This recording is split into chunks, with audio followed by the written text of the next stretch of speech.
Do you use the audio or just the visual? No, just audio. Yeah, if So it we're doesn't matter if I'm sitting here like a slob, then it's fine. no, you do your thing. I mean, we can always meet up, you know what I mean, and just talk again. Yeah. And I'll get the big mics out, and that's when it'll be video as well. Yeah, but on this one it's just audio. But yeah, what I was saying this, I say this started out of desperation. You mentioned earlier, why did it start? Because of lockdown. I was like, nah, because basically people said they want to kill themselves. And I'm like, I don't really know how to help you. I work in and out of gyms, have done for a frigging long time now. And people in front of you, they're supposed to be your people, right? And you see them 7 days a week sometimes. You see them more than the family does. And they're progressing physically amazingly well. And it seems on the outside, everything's going really well. And then be able to turn around to you and be like, I'm still at the end of a bottle, or I was at the end of a noose, or I slashed myself on the weekend, or whatever it is, right? It really, really kicked me in the nuts. And I was like, I don't get this. Like, we're failing people, you know what I mean? And had the pretty difficult discussion with all the gym owners for about 6 years, and I was like, I didn't really know what mental health was. I don't really know. Like, I kind of joke I'm the least educated person in the room, but also the hardest worker. And I'm like, I don't know what to do here, guys, but like, I think after talking to people, they feel a little bit better because I get a message and they come in and they've cracked a smile for 30 seconds, and everybody basically told me to go fuck myself. So um, over 6 years, it kind of, I was like scratching my head thinking, right, I can't do this. And I'm actually meeting up with him, what are we, Tuesday today? I'm meeting up with him Thursday, and I nicknamed him the last one because he was the last one I had that conversation with before I was like, right, this is it now. Like, I've got to do something. How can I talk to multiple people at the same time? And come up with this whole thing of podcasts. I was like, all right, what's that? Oh, okay, you have conversations. Cool. What do I need? Okay, microphone. All right, what do I do? Press a button. All right. Then what? Talk. Okay, let's start talking. And it just kind of like it's gone from Yeah. there. So it does Yeah. it does make me laugh when everyone's like, do I need this, that, and the other? I was like, no, please don't. Like, just say your mind. Yeah. Teach Did me you how to do start with this. business? Did you start with gym owners then? Is that how it started then? No, I started talking shit. I started talking with myself. I was like, I don't really know, guys. Like, I really don't know the answer. I could come up with a answer, but I don't know if it is the answer. And let's just try. Let's just go out and start digging holes. And guess what? X does not mark the spot, so we're going to move 2 meters to the left, and we're going to start digging holes again, and we're just going to keep trying. And then eventually, I kind of like, you got mates in the fitness industry, and we're like, oh, do you want to talk? And it kind of spiraled from there, and was like, right, let's just flick emails to people, and that's That's what pretty much happens. it. Yeah. Yeah, Yeah. 3 years Brilliant. on. But brother, Brilliant. talk about yourself, man. Talk about your business. How did you get into this fitness industry? It's a weird industry to be in. It's a cool way to pay your bills, but it is Yeah. also quite strange. So someone asked me the other day, actually, I was having a conversation with somebody like, what drove you to move into the fitness industry? Was it to help people, change people's lives? And I sat there and I kind of went, not really. What happened was I was just really into sport. Like, my whole world of sport was, rugby 3, 4, 5 times a week. It was, from 6, 7 years of age. And I suppose I didn't really know anything else. Hmm. When it came to, oh, what you do for GCSE? Well, PE, obviously, because it's all I really know. I'm not passionate about science or maths or anything like that. And it just kind of happened. And suddenly I'm doing GCSE and I'm like, I'm quite good at this. And that worked out well. And then did it at A level. Okay, it worked quite well. And then, all right, well, let's maybe see if I can do a degree in it. And then that's Hmm. kind of where it all kicked in, really. So, um, went to do a sports science degree at St Mary's University in Twickenham. I actually qualified as a gym instructor when I was about 17, just as a kind of turn, started thinking about going to university. And studied sport and exercise science again, was playing rugby the whole time. So I was still really, sport was a big part of my life. And started to get really interested in the strength and conditioning side of things because obviously playing rugby, it's really heavy on strength and conditioning. It's, as you know yourself, it's liver lifting, it's powerlifting, it's strength sport, it's, sprints, all the kind of, for me, it's one of the, especially at the time, which was, quite a long time ago now, everybody, 2007, I came out of university. So quite a while ago now. Even back then, I think rugby was considered one of the sports that strength and conditioning was, was really a big part of it, Yeah, for more so sure. than football and a lot of other sports. And having that structured program and structured around training and nutrition, it all kind of made sense to me compared to other elements of fitness and training and the whole transformation thing. It didn't really make sense to me. So once I graduated university, I was like, right, you know what? I'm going to get into strength and conditioning. I'll become a strength and conditioning coach. So I did all my qualifications, the NSCA and the UKSCA. And the UKSCA, I'm sure you're familiar with it. They'd only kind of established themselves a few years. It was quite new. I was one of the first 100 people in the country to get qualifications, quite new, and that was really tough. I don't know if you've done it yourself, but Oh, it's I've done the youth one. yeah, is that the youth strength and conditioning one, is it? Yeah. Yeah, yeah. That's The UKSCA was kind of like written exam, and then you have to go in and do a physical exam, which essentially is they test you on plyometrics and agility stuff. They test you on Olympic lifting because they're really big on Olympic lifting and form. So I think when I did mine, I had the strength and conditioning coach from Scotland Rugby and the strength and conditioning coach from UK Rowing. So he's like top level guys. So you're sitting there, it's kind of like feels like an interview process. And you go into, I think we went to Lee Valley, which is the Olympic training ground in North London. And you go in a kind of circle and you do your Olympic lifts and they break it down, they ask you questions. So it's quite nerve wracking. So I actually failed it the first time I did it. I actually failed it by a couple of points, which was disappointing, but then passed it in the second. And then once I'd taken it, I was like, right, well, obviously I'm reasonably good at this. Let's keep going. And then started to look into how do you work with sports teams? How do you get a job at Tottenham? How do you get a job at Wasps? So kind of did an 8 month stint at London Wasps because my coach, strength and conditioning coach at Richmond Rugby Club, was the S&C coach at Wasps. Did 8 months there, got kind of a bit of an internship sort of thing. That was really cool, really enjoyed it, and was hoping probably in the back of my mind they was going to offer me a job or something. It never happened. And as I went further down the rabbit hole, I did some work with London Blitz, which is an American football team in London. And as I started more and more down the rabbit hole, I kind of started to work out that actually there's not a lot of money in it. If you're money motivated, which I realised that I was, you're not really going to get a lot of money out of that industry. And CrossFit wasn't really a thing then. It wasn't. It was very, very fresh. So I suppose if I was doing it now, that would probably have been the direction I would have gone. And when you're looking at people working at WAS and they're senior coaches and they're on like 30K, I'm like, well, that's not really exciting me. And that's really when I started to move more into, the transformation stuff because it made sense. It meant that actually, you could take someone from where they are on the 1st of January and then in 12 weeks' time, they've turned their whole life around and you could charge a premium price for that. And that's kind of the start of where I am, where my company is really, the kind of initial ideas behind it. And then it kind of evolved over time. But that's kind of the background story, I suppose.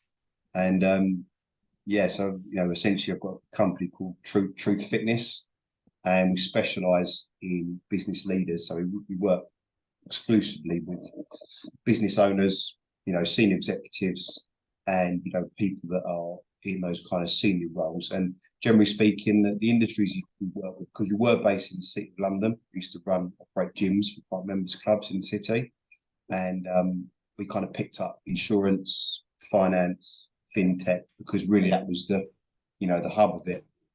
It was based in the square mile, which is kind of like in the middle of all the wealthiest parts of finance. So we kind of operated for a private members club, and then we started to build up our client base, and we kind of went from 5 clients to 45 clients really, really quickly. And in the January when we first started, we were kind of thinking, is this going to work? And then in the September when it went like that, it was like, right, okay, maybe we're onto something here. And that's really where we kind of created Truth Fitness and the whole brand. And what it does and who it works with specifically.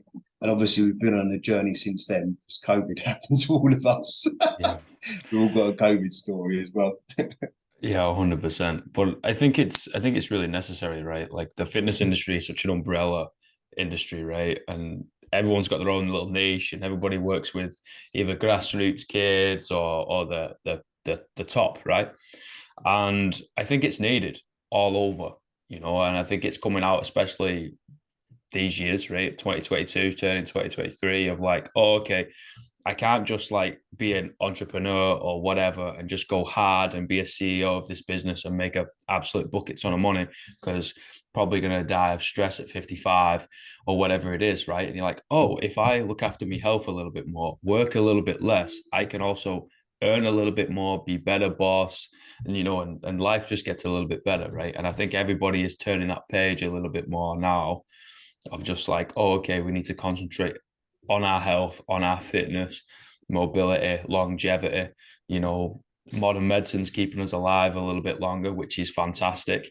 But if we don't look after ourselves, that quality of life is going to be quite shite, right? Yeah, So we're going to be here for being here's sake. And it's like, no, guys, you can still be fit and healthy at 70, like it differs by degree, not by like what you're actually doing, right? You're not going to come around and start chucking 100 kilos above your head at 70 because you probably don't need to, but you need to be able to like pick things up off the floor and move around and be cognitively fresh, right? Because most people are still working at that time these days, And I think that's mega, man. Like looking after everybody in the industry. Let's just get everybody moving. I actually go on a massive rant with gym owners all the time because they usually get down the rabbit hole of competition, right? Oh no, that gym is doing this and that gym is doing this. I'm like, how many gyms are there in the city?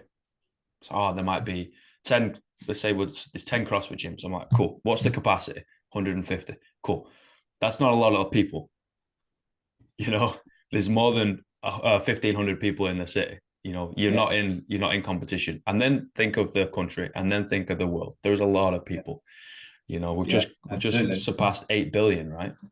And I think, because I can comment on the City of London because that's kind of like our bread and butter, what we know really well. And the kind of the main issue that is within that insurance, finance, your high flyers, people that are earning a lot of money. And I think a lot of people look from the outside, especially what's going on now with the cost of living, Mm. and they look at these people and think, they're just sitting in bars smoking cigars from, 8 in the evening until midnight, and then they float home.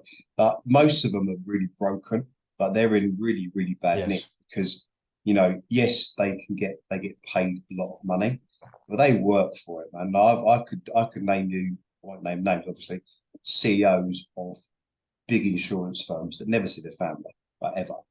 They are traveling a lot. And it sounds sexy and cool. People, oh, they're flying here. They literally just get out of the plane. They go to a meeting room, they have a board meeting all day. And, it's high stress and they're not sleeping a lot. They're generally, not seeing their kids, which for me, I've got young kids. I've always made it a priority to spend time with the kids. But when you're a CEO or a business owner of a big company, Yeah. you kind of you move with the business, you move with the role. You can't go, oh hey, I'm not going to go and see them in New York and those guys in Dubai. It's not how it works. So, yeah, they paid a lot of money, but they miss out on a lot of stuff. So definitely keep time with the kids. A lot of them will be divorced by the time they're 45 because they're never around. They are drinking a lot because they have to do it to meet clients, and they meet people in the city from New York or Dubai. They want to go out, they want to go to the restaurants, stuff like that. But also, a lot of these guys and girls in these very senior positions, they end up using alcohol as a way of like relaxing and numbing themselves because if you imagine you haven't got any time and you get into the hotel and it's 11 p.m. and you're up at 5 for another meeting, you're gonna have some wine. Like there's literally nothing else you can do. I know some people go, meditate. It's just not realistic for these people. And they're broken, and some of these guys and girls that are generally 45 plus, they're all on metformin for diabetes. They're all on warfarin. They're on statin. So you alluded to earlier about modern medicine keeping some of these people alive, and it's a genuine thing. A lot of them are overweight, and that's kind of where we come in because there's not really anywhere they can go. There's not. They can't go and join the Pure Gym in the city and be working out with their assistant, and it just doesn't really work. And what we found is a lot of the advice they get from personal trainers, and even in London, where you'd expect the standard to be pretty high as a major city, some of it's just bollocks. But it's just bollocks. To give you an example, and it's one that I always kind of use, is that they'll say to the personal trainer they've kind of hired in the city, they'll go, all right, you know what, I've got last minute thing. I've got two guys coming over from New York. They'll be here first thing in the morning. We've got a board meeting all day, and they want to go to Simpsons on the Strand, which is like a famous restaurant where I kind of go and eat. And they say, what should I eat? What should I drink? Because obviously I'm on this journey. I want to be healthy. I want to lose weight, get fitter. What should I do? And the advice they're getting is, don't drink, have a chicken breast and some broccoli. It's like, come on, man, you can do better than that. But it's just not good enough. It doesn't lend, to the level that these people are at. They need more than that. So something that we do on our program, hey, look, show us the menu or tell us where you're going. We'll bring the menu up. We'll tell you what to eat on the menu. If they're drinking pints, have a pint with them so you don't feel like you're missing out. And then we'll switch to have a couple of glasses of red wine for dinner. When you go to the bar afterwards, go to the gym and slimlines. So then what we're trying to do is like damage limitation rather than saying, hey, I'm going to stick you in this stupid, ridiculous hole over here. And if you don't do it, I'm going to tell you off in the morning. So we've kind of created a solution for these kind of individuals that need 24-hour support. They need real advice that makes sense. They need flexibility. So another thing we kind of found, another gap in the market essentially, is that these guys and girls, these CEOs, business owners that are traveling and they've got last minute meetings. I mean, lots of them got PAs because their diaries are so bonkers. They need to switch stuff out and move stuff. And as an example, they'll join a personal training gym in the city, and they'll have a training session at 7:30 in the morning, right? But they literally just get home or get to the hotel 8 o'clock, and the PA goes, the board needs to see you at 7 o'clock in the morning. So traditional personal trainer, and it's not their fault, they've got a big book of clients and they're banged out all day. They can't offer flexibility, and they'll have a 24-hour cancellation policy as standard. So, oh, sorry, you're going to have to pay for that session. And that pisses them off because they're like, well, it's not really my fault. But then on the other side of it, they've got to protect their time and their diary. So because we've got a team and we understand they need flexibility, we just switch stuff out and move it as and when. And it's kind of like an agreement of, hey, look, we'll be flexible. Don't take the piss, which they don't, because it's like, well, you get these credits in the bank to use when you need them. Don't think that you can kind of be moving stuff around. And kind of, I think the final point I'd make on, the issues we found in fitness for these people, one of those was having the authority, which I've kind of built up myself over years of talking to these people. And if you look at me talking to them 5 years ago and me talking to them now, it's like chalk and cheese because, you can imagine going into a meeting room with someone that's worth 400 million quid. Yeah. They're like, I've got 20 minutes, let's go. It's a very intimidating conversation. And it's kind of, they're dealing with big problems all day. And you're, in their head could be, who's this little geezer from London who's telling me I need to eat better? It's that kind of mindset. So what we've now kind of created as a company, what I've created and my team have created is more of an authority. Yeah. Which is like, hey, look, John, I know you've got 20 minutes. This is 20 minutes going to save your life. So turn your phone off, focus on what we're talking about, and I'm going to give you as much value as I possibly can. And it kind of switches the frame of the conversation because these are people that have got big teams, 2-3 PAs. They've got people that organise everything. Imagine Premiership footballers. That's what these people are like. And they can kind of they have got lots of people around them that say, yeah, you're doing great. Yes, keep doing this, keep doing that. You know, there are lots of yes people around them. But as you know, if you're going to get them to change their habits and improve their health, that's not what they need. They need someone to go, hey, look, you know, you shouldn't be eating that. You shouldn't be drinking that. Let's try this as a kind of different option. And I think what we've carved out as a company and with our programs, we do 6 week programs. So essentially, they're intense, half the amount most people do, quicker. And the reason behind that is because when you get these elite business people, they struggle with things that take ages. They want to see results quickly. They bring a salesperson in that they're paying 100 grand to, they ain't going to get 6 months. They might get 3 weeks, right? And it's the same thing with us. It's like, right, give us 6 weeks, give us 6 weekends of not being a pig, yeah, and we can change your life. So having that intensive condensed program, we find works well for their psychology because like, well, it's just 6 weekends. You know, if I say to you, you're on a 52-week program, you're going to lose them because they're gonna be gone. You know, Mm. so yeah, that's kind of like a summary of the problems we saw they had, the solution they needed, and then also there was not a lot. Well, there's none that I know that specialise in the way we. You see all the time on Instagram and LinkedIn and Facebook. I deal with executives, and it's like, well, show me your book of clients. You know, show me who they are. And there's not many that I know. I've been in the industry for 19 years now. That literally every single person they've booked is CEO, MD, business owner. That's literally what we do. So yeah, I think we've carved out a little bit of space for ourselves. And if you look at us on LinkedIn, we're really, really, you know, active because that's where they hang out, right? They're all Exactly. LinkedIn. They're all, you know, they're all posting and watching stuff. So yeah, that's kind of a bit of an intro, a summary of what we do and you know how we help these people as well. I love it though, dude. Like I think I get really obsessed with the fitness industry and coaching as a whole, right? I think it's such an art form and this beautiful organic poetry in motion type thing, right? Where we've got to deal with the soft skills. You know, yeah, okay, we need this qualification and that insurance so we can practice in this frigging field and great. But that's kind of like a given, right? Like I'm not gonna walk into the CEO's company and be like, right, I know what I'm doing. It's like, no, because I've not got the prerequisites. So let's just say that's all ticked off. But like being able to deal with different people and be like, adapt that, you know, as you said, you've got to be a little bit more cutthroat. We might need to condense it into that 6 week period, but we're going to metaphorically punch you in the face for those 6 weeks because I'm the boss in this 20 minutes. You know, people respond to that. And some people don't, but some people do. And when you deal with like high flyers, usually they do.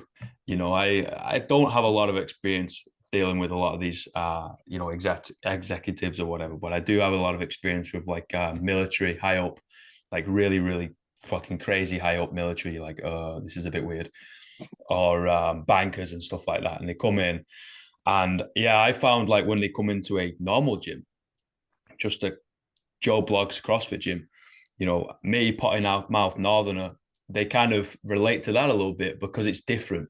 You know, they've been in this like everything's got to be top button done up all day, you know, meeting after meeting, and they come in and it's like, right, motherfuckers, this is what we're gonna do.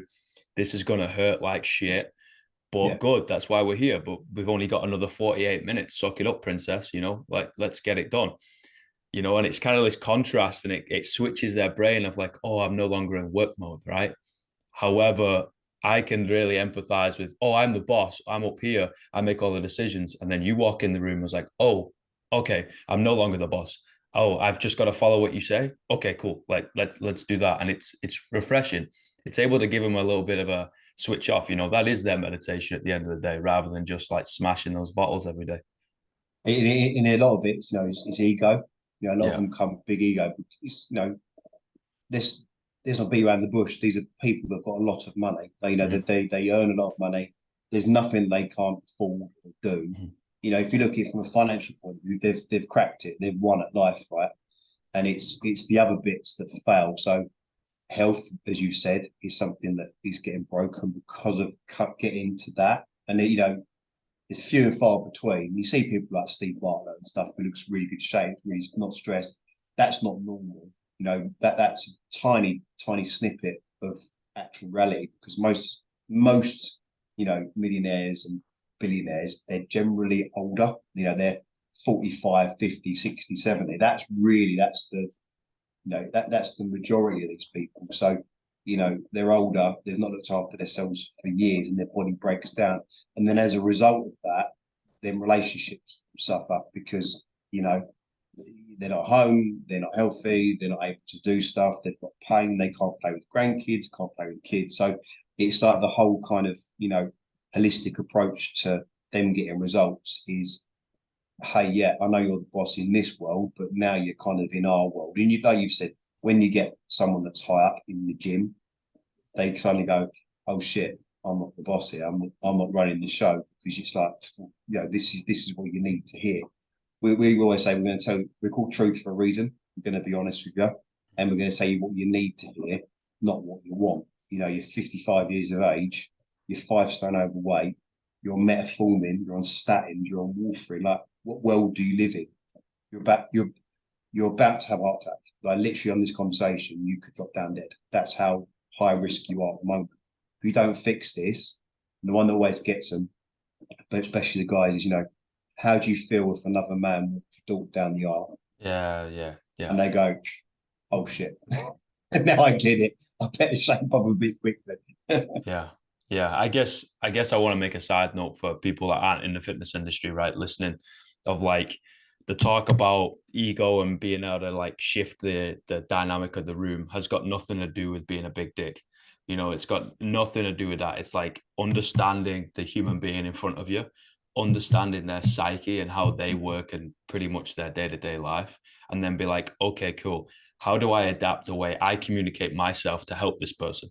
And sometimes you have to come in and be like, nah, I'm the boss. I'm coming in with a sledgehammer to knock a little nail in, right? And then other times you got to come in, super hairy fairy. Hey, how are you? Like, give them a That's hug, and coaching, right? that's That's coaching. coaching. It's knowing That's what the to art do. form. It's not. Exactly. It's not. And it's the skill. Is how do you adapt to different people? A lady that's living at home looking after the kids that's 4 stone overweight. Trust me, is a much different approach to a 55-year-old multi-years. It's different things, but this is the skill and art form of coaching. And as you become, as me and you are, you've done it for a long time. You understand what actually I get. I could talk to them people. You could. We could both talk to different sets of people because we're experienced what you do. When you first start out as a coach, I see all the time, they're not too sure who they're communicating to or how to communicate with people. And it's this like generic approach where words come out their mouth. It's like, who are you talking to? Because that doesn't make sense for this person. I get doing a post on LinkedIn. I talk about, not doing calories, not looking at calories all the time, looking at nutrient dense foods, high protein, high fat, stuff that's easy to follow. And I get smashed to pieces by coaches that come out and say, hey, you've got to do it this way. You're chatting bollocks. I mean, James Smith, PT, for example, that's his thing. He'll go on and he'll beat personal trainers up because they're saying something that he doesn't believe in. So, whoa, the generic advice you're giving out, which sells your books, is not what these people are doing over here.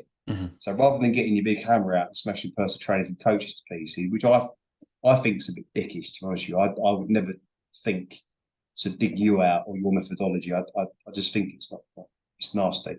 But there's different ways of skinning the cat, and stuff that work for this person here won't work for this person here. And as you said, the skill of a coach is knowing what to do, when to push, when to leave it, when to kind of go, come on, let's do it. And that's as you get older and done it for a long time, you just get better at it, and it's just part of any skill in life, isn't it? Adapt to the person, right? Absolutely. I got 3 questions. What's the greatest piece of life advice you ever received? That's a good question. I'll tell you one thing on a side note. See, we've got 5 minutes left, but the reason we kind of come up with what we do, and we kind of started with the idea of getting 10 years back. And there's one of our clients, multi-millionaire guy, and he said to us, if you could give me a pill that gave me 10 years back, I'll give you £1,000,000 now and I'll put it in your bank account. And that was kind of the idea which got us into this older generation, giving people 10 years of their life back. And I think that's one that just sticks in my head. Not necessarily life advice, but what it kind of made me realize is that, yeah, this guy's 53. He's got all the money in the world. All he wants, all he gives a shit about is having 10 years back. And I think, kind of going around your question back to what you asked, I think what I've come to realize myself, kind of an advice I've given myself through what's happened, is you know what, spend time with your kids, spend time with them when they're small. Because I look at my kids now and they're, 6 next week and 3. I sit there going, shit, they've grown up so quickly. So yeah, business is good. Let's keep growing this. But for me, I don't want to miss those because once they're grown up and gone, you know, they're gone. So I think I kind of answered your question, but around it. Oh no, no, that makes complete sense, man. What's the worst piece of life advice you've ever received? Well, I can answer this one quite easily. There was a guy that I used to operate a gym with, not necessarily with him, but he kind of brought me on board to help him with the business. And in hindsight, I realised it's because he didn't really know what he was doing, and he needed someone that was driven and was wanting to learn and do stuff. And that was kind of me. And within the space of 2 years, I became like the driving force behind innovation and trying things and growing business stuff like that. He was kind of setting his ways. And anyway, the relationship soured, and I kind of went, do you know what? I need to get out of here, which he didn't like because he was kind of, he saw what I was doing and he wanted to keep me in with the box. And the worst piece of life advice he ever gave me was I said, look, I'm going to move into the city.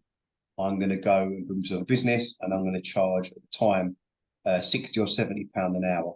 And he told me, you will never charge that in a million years. You're never going to earn that. Don't go in the city. You're a fucking idiot. Don't do it. So his life advice for me was to stay doing what I was doing. Just for the record, I wanted to charge 60 and £70. And when we started in Devonshire Club, we was charging £120 a session. So I actually doubled and quadrupled what he said that I couldn't do. So I think, we've all had it, people that told us we can't do shit. And I'm one of them people that when people tell me I can't do things, I want to do it even more. So yeah. Amazing. Yeah, don't let his limitations, kind of stop you, They're just boxes that people place you in, but they don't have Yeah, a lid. So just get up and out of them. absolutely. What's 3 words you tell your younger self? um, believe in yourself. Mm. Believe in yourself. I think, I know we're coming to the end of the conversation, but a lot of us go through trauma and shit happens to us as a kid. And now I'm getting older. I realised that puts massive limitations on yourself. When you've got a parent that tells you something repeatedly, they're giving past their limitations onto you. And I think, we're only restricted by what we believe we can do. And it's when and at 36 now, just literally starting to realize, oh, right, okay, there's like another way of doing things. You can believe in yourself. There's no limit to what you can do. And yeah, I wish I could click the fingers and know this at 21, but you just don't, when you know it. But it's kind of like, the limitations that your parents said there were in the world doesn't necessarily, mean that's what's placed on you. And I look at people and go, well, if they can do it, why can't I? They're not any smarter, they're not any different. They just went for something, believed in it, and went, I'm not going to give up. I'm gonna die or give up. Or I'm gonna die, I'll get there essentially. So yeah, I think that's the advice I give to myself. Whether would listen to it, that's a different thing. But I'd have said it anyway. No, I love it. I love it, man. And whereabouts you in London? North London? Yeah, so I'm from North East London. I was born in Leytonstone. My family from Tottenham, so big Tottenham fans. But we're based out in Essex now, so my office is here in Billericay, so Oh, about nice. half an hour from the city. Well, if I'm knocking around those ends, I'll come in and see us. Absolutely, man. I Absolutely. I think I got someone else to fuck, that means I gotta go to Essex. It's not my favorite place in the world, but Where, but where, yeah. where's your friend from? Somewhere in Essex. Somewhere Cool. down there. He's doing some cool stuff in the disability space and said I'd drop in. And it's the problem with kind of being a nomad, right? You don't fit in anywhere, but it means you fit in everywhere. So I've got to show face. Yeah, I mean we're only half an hour from the city on the train, so we normally if we used to go out, we go into the city because it's quite easy. Mm. Like I said, all of our gyms were based there beforehand. Then COVID hit and we went online. That's why I was like, well, let's just move out where we're going to move our house and just get off. My office is literally 30 seconds from my house, and the Mm. kids Mm. go to school there. So it was a bit of a shit show when it happened, but now it's like the best thing ever because I could pick the kids up. I can help Yeah. pick the kids up and do bits and bobs, and I can always nip back to the office. And I left my house at 7:21 morning to get it for 1:30. So it's easy. Amazing. Yeah. Oh, thank you so much, brother. I'll see you Thanks for soon. having me, man. Appreciate it. Brilliant. Crush the day. Bye, everybody.